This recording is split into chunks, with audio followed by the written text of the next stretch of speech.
So obviously we know that without coal, all the houses around the UK, all the houses in Yorkshire and Hemsworth and Castleford and Pontefract wouldn't have been able to heat their homes.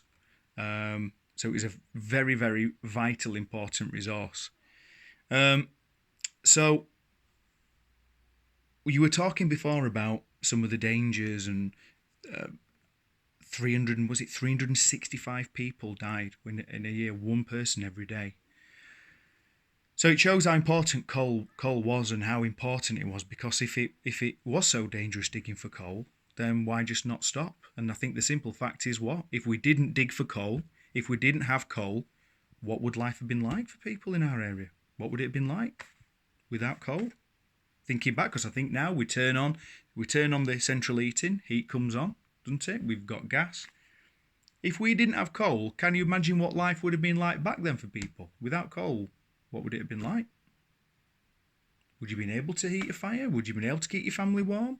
Would you have been able to boil water? What would it have been like?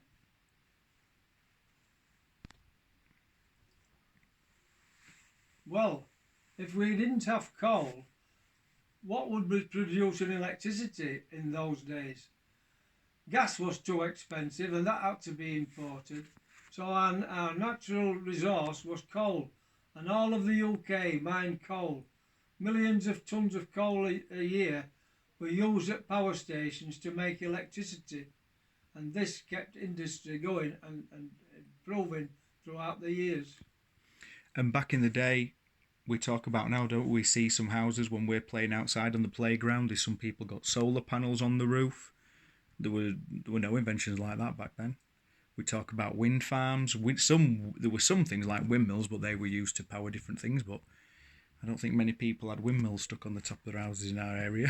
So yeah, The very very windmills were important. used to power flour mills. Yeah, and we had those in Castleford and yeah, by the River Aire, which is local to Hemsworth as well.